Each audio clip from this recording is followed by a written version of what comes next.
I'm Mike Downey. I work at Walstrom Marine, been there for 30 years. In a second, Walstrom Marine has donated Mike's time to us as part it's of very nice of Dave Lesh to let me get out of work.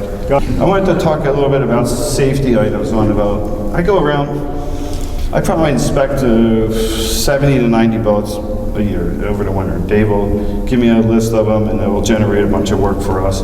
And the bonus is you guys all get the benefit of having boats that have at least been scrutinized. And one of the main things I see that I call gigs from the service would be flares, safety items, flares.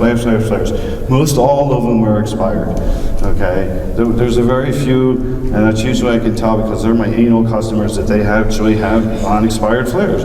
But the expired flares that you have on board, I'm not saying they're junk. I'm not saying throw them away. Take them out of your helm station or wherever you keep your grab bag at, put them in a Ziploc bag, label them expired, and put them somewhere else. I don't want these to be your primaries. As a Coast Guard comes on board and they see that you have expired flags at your helm station, they're going to say, you don't want to do that, you know. But have good, valid flags on board, right? Sound producing device, I don't care if it's a whistle, horn, whatever, have that. And a signal mirror. Boy, when everything else goes bad and you got the sun out there and you got a signal mirror, guys in the helicopter can see it from a long way away. If you had to bust the mirror out in the head, take a chunk of mirror with you, you know, just flash them, they'll come and get you. CO detectors. I don't care if you're on a gas boat or a diesel boat, the boat now has to have a CO detector. CO detectors have a finite life. They're usually date stamped on the back of them. Just figure 7 years, no more than 10. The new ones that they're coming out with, they got a little bit more shelf life, but they're non-serviceable. Don't think of these things as being recalibratable. Replace them according to the date, all right? They're not that expensive. The new ones don't fit the footprint of the old ones because that would be too easy. But the new ones seem to be really robust. They seem to be holding up and they last longer. We call them our low voltage alarms. No better indicator of low voltage than your battery charger being shut off than your CO detector going off. Most oftentimes it's not because you have CO, it's because you have low voltage. So that's another big safety item. Smoke detector. We pull our smoke detector batteries generally over the winter time to try to make them last longer. But yeah, you get on the boat, throw some 9-volt batteries in them. Just start with some fresh batteries on your smoke detectors. A couple other safety things. I look at the generator as being an emergency piece of gear, okay? And the reason why is because at the end of the day, if you lose your engines or whatever, you can always fire up your generator. If you have one on board, and you can get some power to run your VHF radio to call, or to charge your cell phone or whatever. So use your generator, run your generator, put a load on it, and make it so you justify me writing you up every year to replace the impeller. Because I'm going to write it up every year to replace your genset impeller. Why? Because it's an emergency piece of gear, right? I don't want, those generators get used 2 to 3 hours a year sometimes, and the impellers just take a set.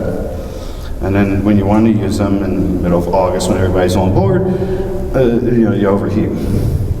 So justify it. Justify changing the impeller by putting some hours on it. Put a load on these generators. Verify this stuff's working, okay? Your VHF, make sure your VHF's outputting. Call somebody 2 miles away. Can you hear me? How do you hear me? Do it on 1 watt and 25 watt, okay?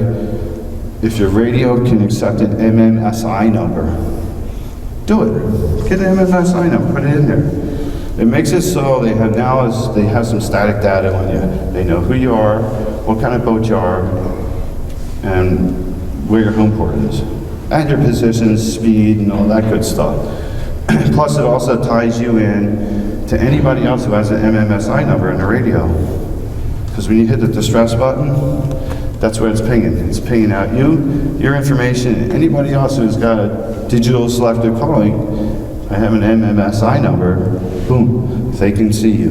Now you got a broader range of people that possibly can see if you need you by hitting the distress button. It kind of links you. To get like an AIS unit on a boat, you have to have an MMSI number. If you got an AIS unit on the boat, take that number and put in your VHF, or vice versa. You can use the same number in both units. It gives you, it's a service identifier. Uncle Sam's not tracking you. You know, it's just a service identifier. When you hit the button, oh, okay, George is lost again, you know, you'll send out the Coast Guard, you know. No, we'll send out CTO, you know. So that's another emergency piece of gear. Verify it works. It's amazing how many microphones we're seeing, these remote microphones that are going bad. They're out in the weather, they get yanked, they get pulled for whatever reason. They're not real robust. And it usually doesn't show up when you're using it the season before. It shows up the next season because it's been sitting in storage, and that's when all the gremlins come out and break your equipment. It's not us, by the way, it's the gremlins in the building. Okay, so that's another real important piece of gear. If you have radar on your boat, please verify your radar in a nice, beautiful, clear day. Run up on a buoy and line it up. Make sure that buoy's right on the center mark. And oftentimes I see them off just a little bit, but I know what's going on here. The center of the boat's here, and the guy's lining it up to here to the buoy. Instead of stepping over to the center of the boat and lining up the buoy, it's like it's guaranteed 2 degrees off, you know. So, but verify it, and then put it on another target, and another. Get used to looking at your radar when it's nice out, because when it's junk out, you don't want to have to be going, is that land, or is that a boat, is that... So get used to looking at it in the clear weather, right? Emergency piece of gear. Collision avoidance, pretty important. You can put up guard zones and all that kind of stuff too.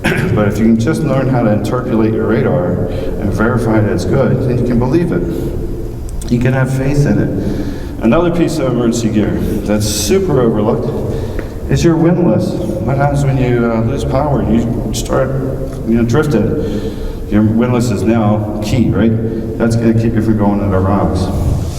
So verify your windlasses are all good. The clutches are set right. Operator, if they're a rope chain, make sure that where the splice is between the rope and the chain will pay through the capstan. You'd be surprised how many of these just don't get used. They sit in an anchor locker for 5 years and they just swell up. The guy goes to use them and he can either get it out, and can't get it back in, or vice versa, and they're stuck. They're stuck because they never verified it. I mean, it worked last time I used it, right? Well, we see these anchor chain rods having to be changed every 5 years because they swell up. Verify it.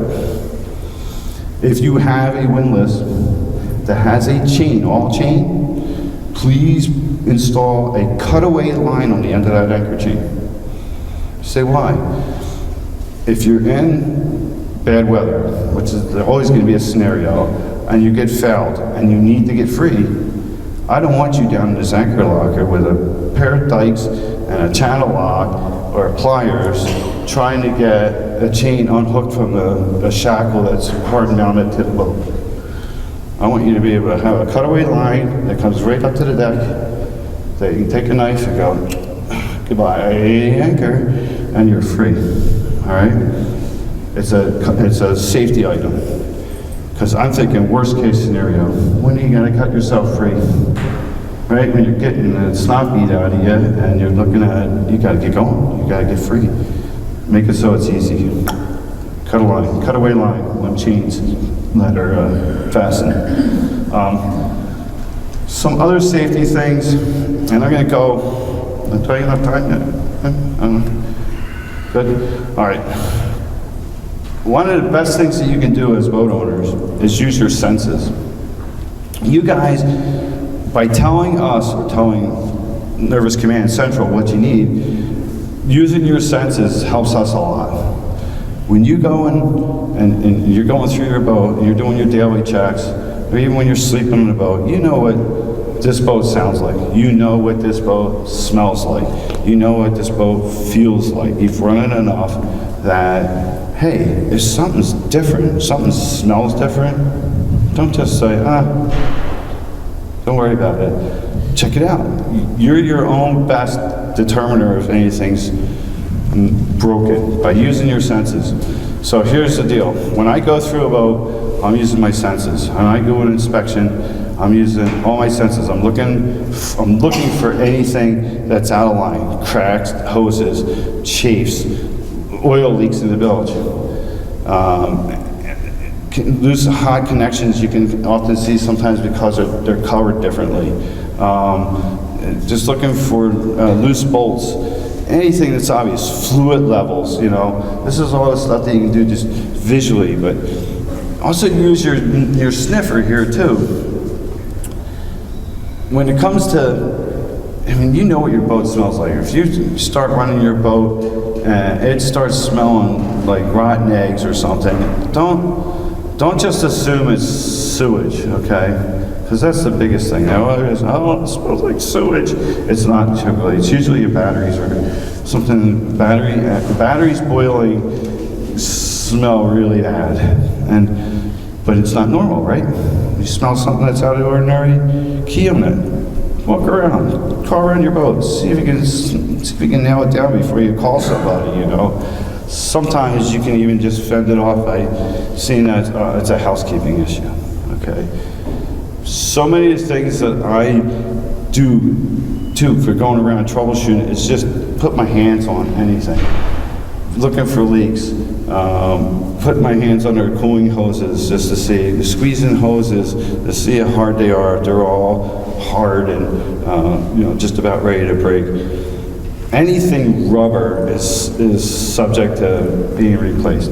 That goes from impellers to hosing to engine mounts to couplers.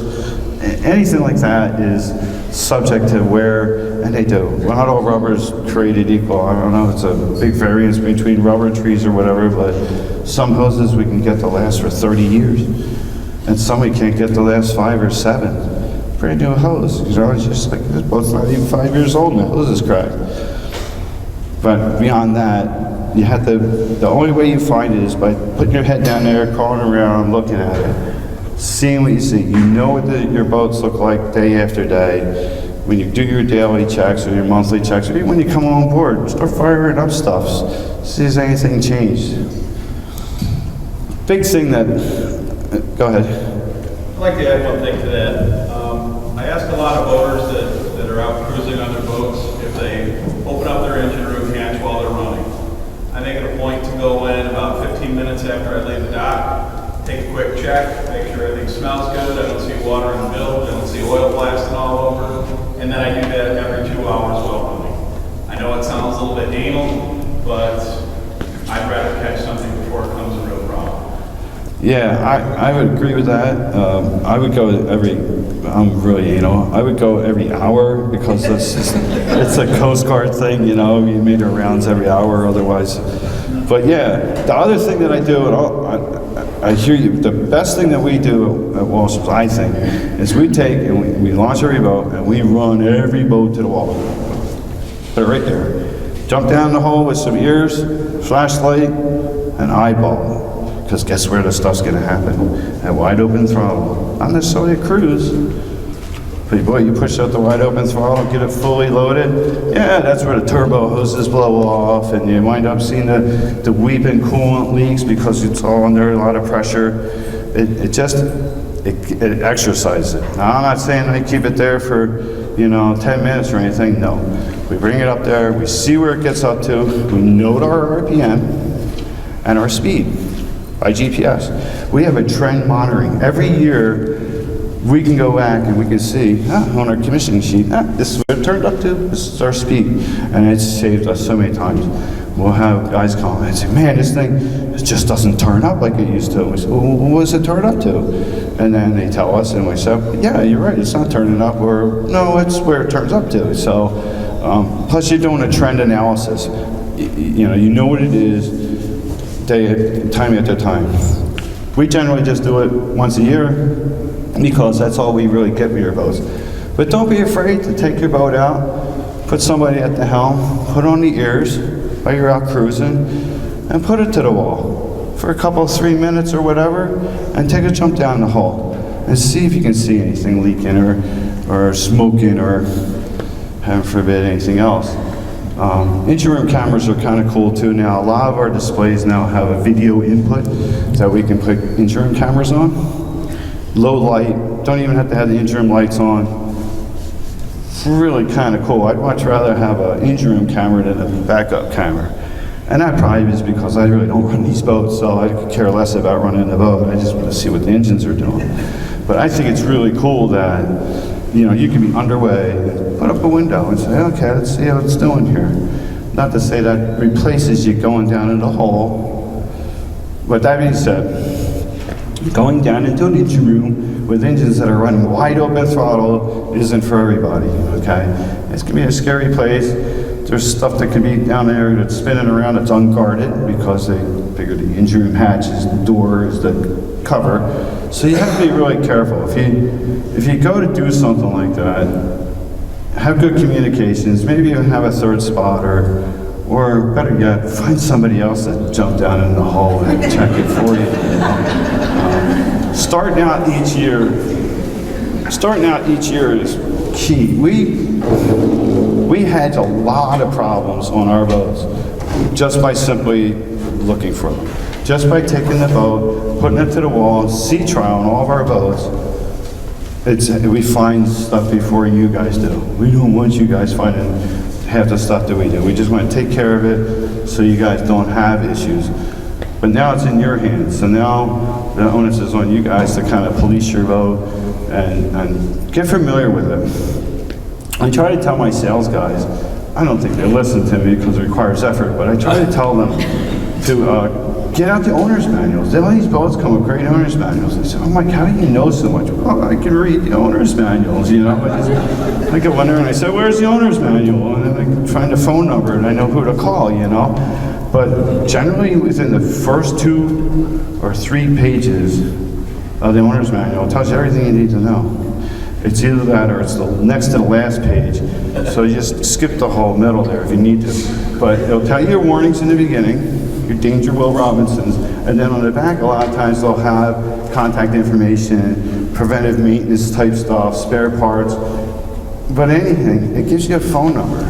It kind of gives you operational guidelines and things to check for. There's a whole lot of stuff on these boats. There's a whole lot of potential for failure on these boats.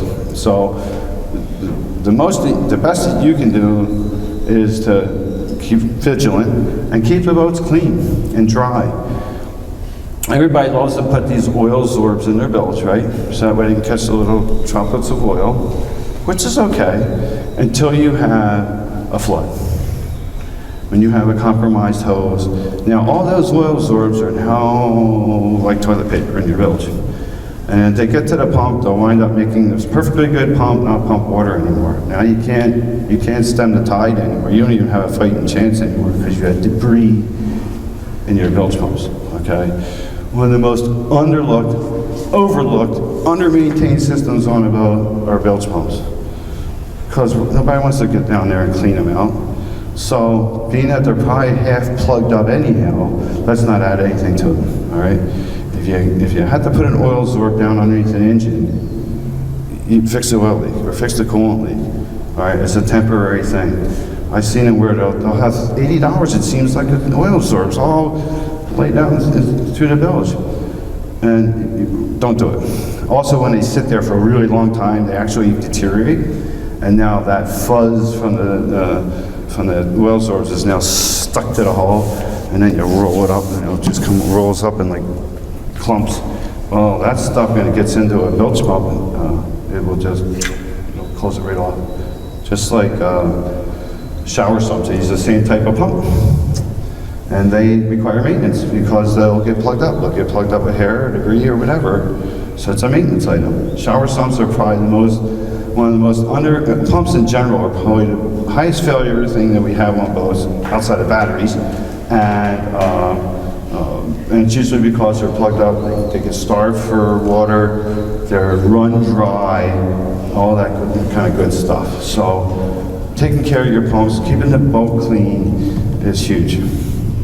A lot of you guys decommission your own boats? Do you set your boats up for the winter? Or you just kind of drop them off to the marina and hope to God that they do what they need to do? Okay, I'm gonna make a suggestion here, all right? A lot of marinas, not so much ours, but a lot of marinas will do what they're told to do. That's it, all right? They won't necessarily take and empty your refrigerator or dump your ice or pump out your bilge or disconnect your batteries or any of that good stuff.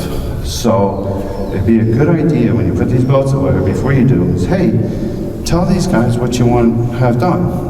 If you want the boats pumped out, you want your sea strainers clean, you want your shower sumps clean, you need to specify. We've gotten to the point where, yeah, we need to do that, because the boats we just normally do it on, you do it and they say, well, why'd you do that? I didn't ask to have that done. So take that little scenario out of it. Tell them what you want to have done. Don't assume that anybody's going to do anything, okay?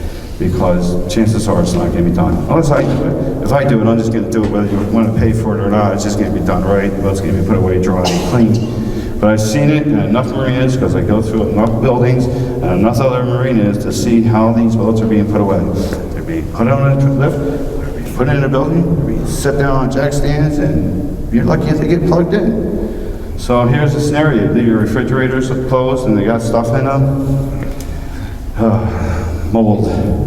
I can smell moisture and mold in a building, on a boat, before I even get to the boat. I can just walk in the building, there's a gym locker. Really, it smells like a gym locker. No, there's an anchor locker that's full of water or nasty. The boats need to be ventilated. I come upon so many of them, they're just, well, not a lot of them, enough of them, one's enough, that there's just white mold all on the walls, and it's all because the thing's all closed up. It doesn't have a chance. It's got water in the bilge, and it sits there all winter in a building, and it just molds up. So when you put them away, make sure they're clean and dry. All right. Plus, if you're one of my customers, I'd really appreciate it if I'm the one that's got to decommission your boat, that the head's clean, that I don't have to do that. The trash is out of it. Perishables, foodstuffs, get it off the boat or put it in a bag. Our mice really thank you, But take the stuff off the boat, because they're not just satisfied eating the crackers. They're going to go and they're going to chew on anything. And here's where a potential electrical issue could come in. Damn buggers get in there and start chewing on stuff. So, and we've had it. It seems to happen every year. They say, "Well, I have mice on my boat." We didn't put the food on there, We bomb our buildings. We have more mice killer in our buildings than you can imagine. But boy, don't find that boat that's got the crackers on it. So take care of your foodstuffs. Also, stick matches. Get them off the boat, because if they get in there and they start chewing on them, they can actually ignite it. I don't know if this is a fake or not, but I've heard it. So no stick matches. Anybody here have LPG on their boats? LPG? Okay. Most all LPG systems that are installed on yachts are non-compliant. There's all kinds of, I can poke through holes through most all the installations, but I'm going to give you a couple tidbits here on LPG, all right? The locker that the LPG bottle is stored in, that's all that gets stored in there. Nothing else. No other bottles, no nothing. If you have more than 8 ounces of LPG in a bottle, it needs to be above board.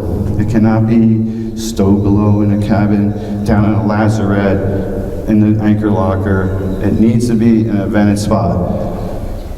If you have portables, you can put the portables into your LPG locker, because it's a sealed locker, sealed from the top, vented from the bottom, labeled hopefully, but that's the only safe place that you can put LPG bottles at, okay? The issue is here we have LPG, which is heavier than air. It will sink, and it can migrate to the bilge, down into the bottom of the boat, where there's a potential source of ignition. That's why boats with LPG need to be ignition protected. A lot of these boats that have LPG on them, they're diesel boats. They don't have to meet the ignition protection standard. This is a diesel boat. But then they put an LPG system on it. Well, now they really do. And not oftentimes are they. So here's a case where scrutinizing your LPG system is really, really important. Do a leak test. They have a placard on the label for your lid that tells you to do a test, how to do a test procedure. And it's really pretty simple. You basically turn the valve on, you see the needle go up, turn the valve off, wait 3 minutes, see if the needle stays there. Needle stays there, you know at least it's not leaking until the point where the valve is. The rest of it's going to the appliance, so it's regulated. So that's a good way to test to make sure your LPG system's intact and it's not leaking. Nobody does it, but now you know how to. The other thing that comes up with safety and yearlies is, the other thing that gets mostly overlooked is your fuel systems.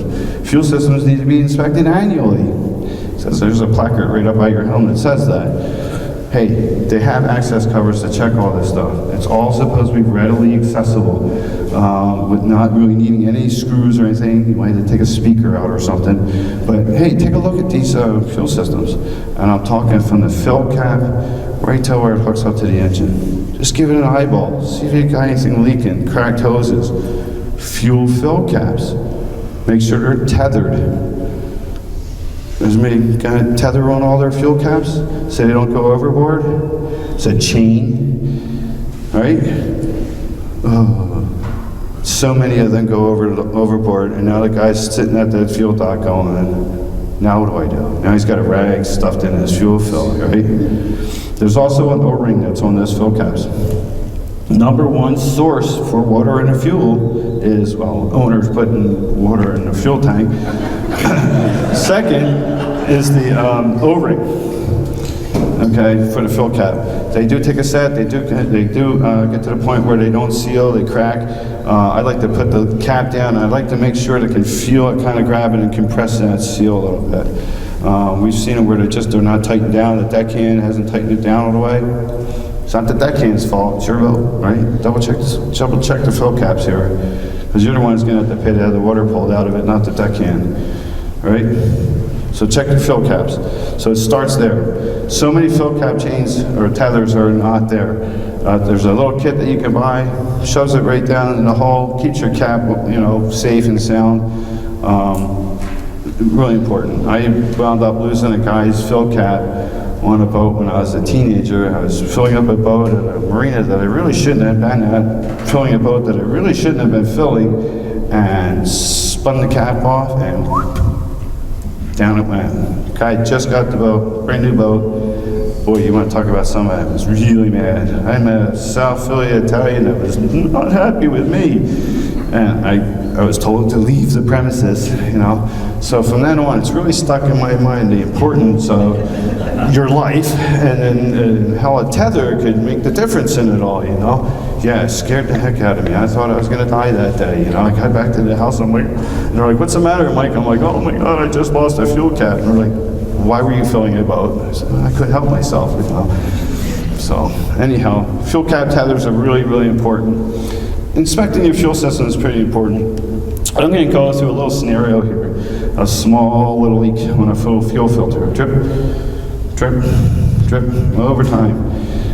Plunks out the bilge. It's supposed to be sitting. Nobody uses the boat. Just sits. It's a condo on the water.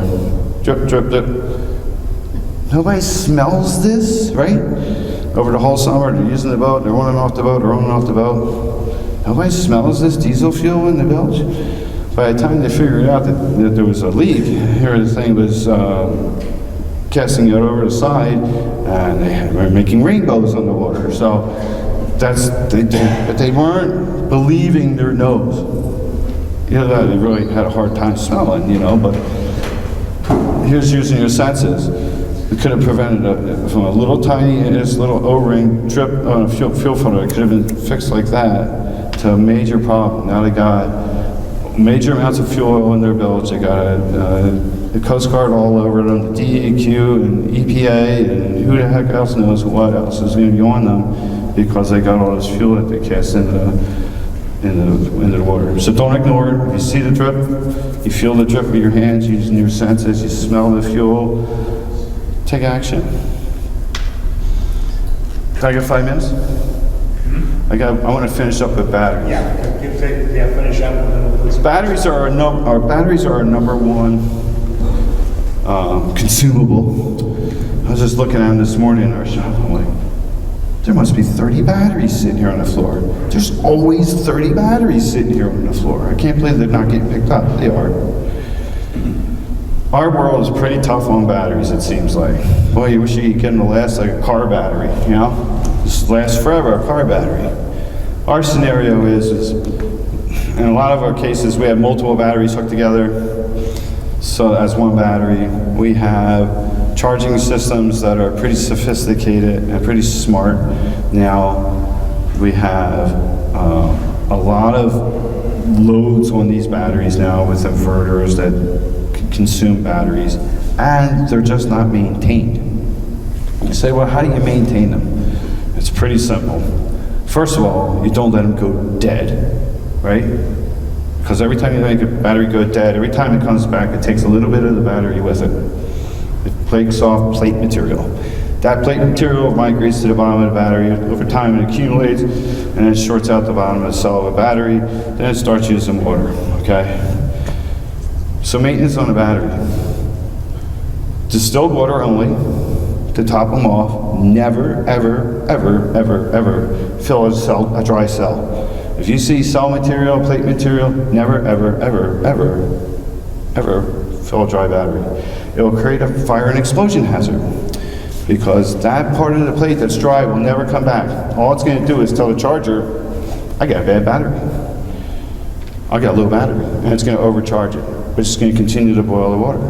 And it's going to continue to boil the water in the cells of the other batteries that are connected to it, creating heat, creating gas, boiling batteries. So do not use anything but distilled water, top off a battery, and never fill a dry cell.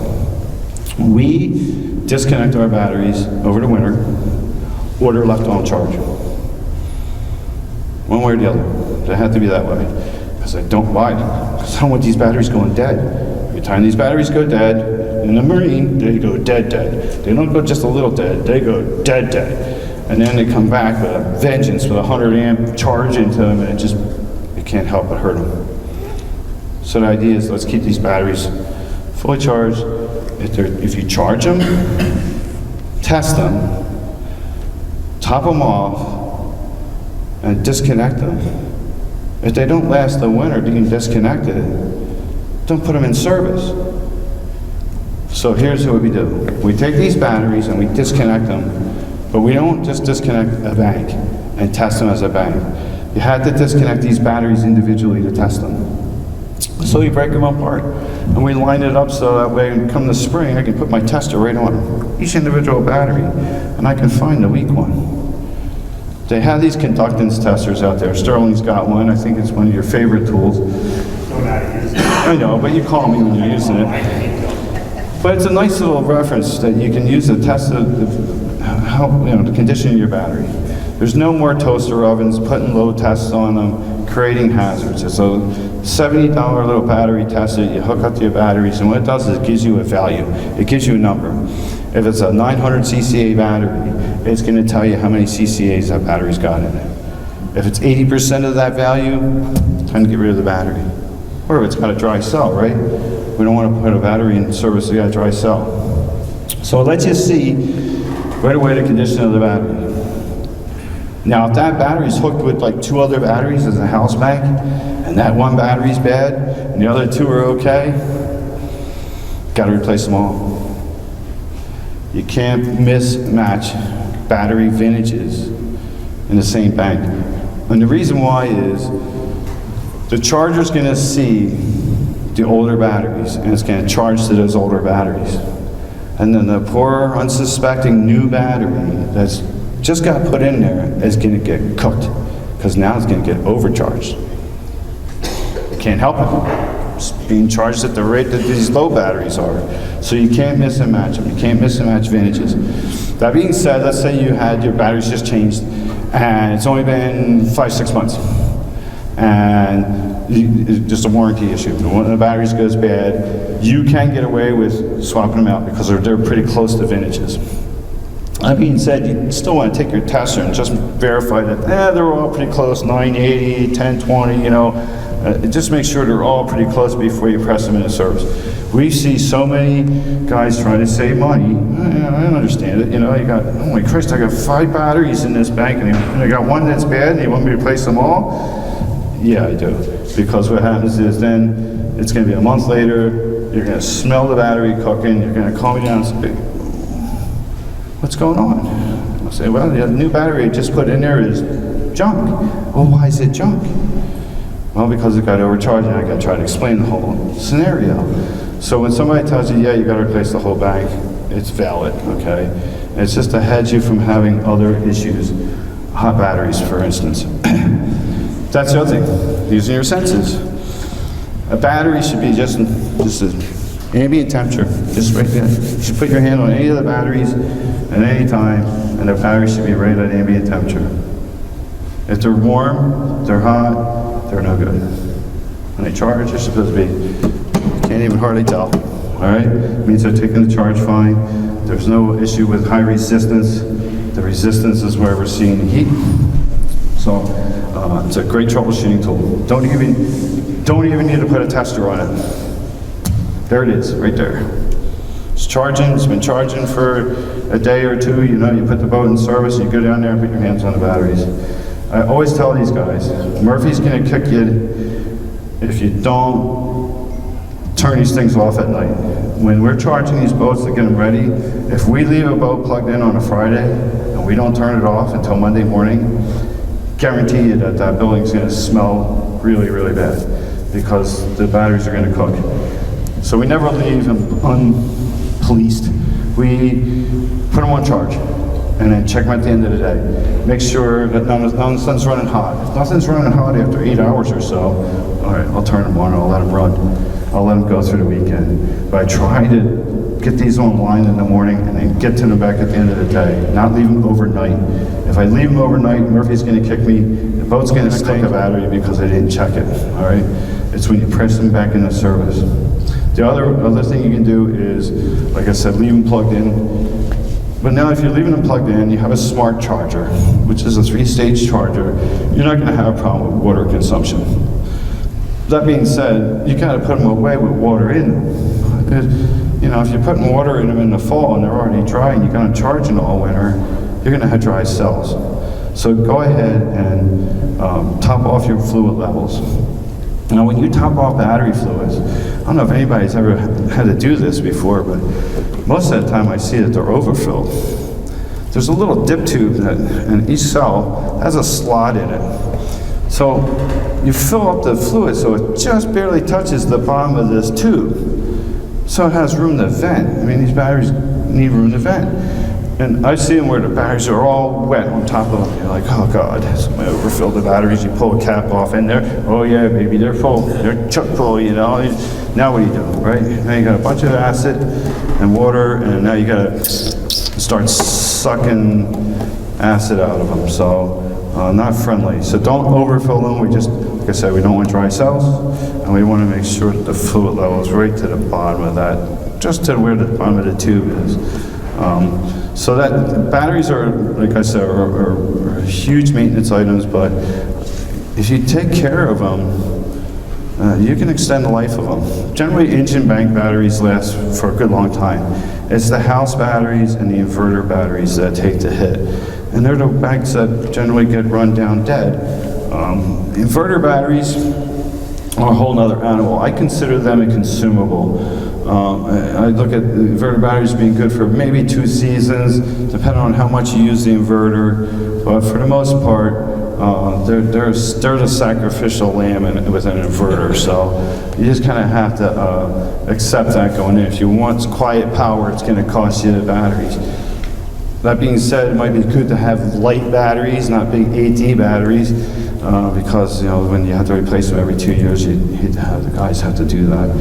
I'm kind of lucky now. I'm not allowed to do batteries anymore, so all those 30 batteries I saw laying on the floor, I was like, oh boy, I'm glad I didn't have to do all of them, you know, because it's a bugger. I mean, some of them are in really bad spots and they're really heavy, and so you know, if you can. I guess get as much bang for your buck when it comes to batteries. You know, you don't necessarily have to spend a whole lot of money. Just look at what you get for reserve capacity. But batteries are biggest maintenance item and biggest cause for failures on anything on a boat are usually loose connections. 80% of all the electrical stuff that I find out there can be traced right back to electrical issues. So if you guys have any issues with electrical or any systems type stuff on your boats and you're traveling, source out ABYC certified technicians to come on your boat. Because I know that probably the scariest thing about breaking down on a boat isn't so much the thing that's broken on the boat, it's who's going to show up to fix it. So, right? I mean, I've seen some guys looking at a dock and going, no, really? Yeah. So, hey, if they've gotten through ABYC 3 days or 5 days of severe dry boredom, they're generally knowledgeable, they know boat systems, they know boat etiquette, they have been through some really good base understanding of our world, of our marine world, that there are standards out there to follow. That being said, if you guys are any do-it-yourselfers, there is the ABYC reference out there that you should follow for doing repair work and doing installations and whatnot.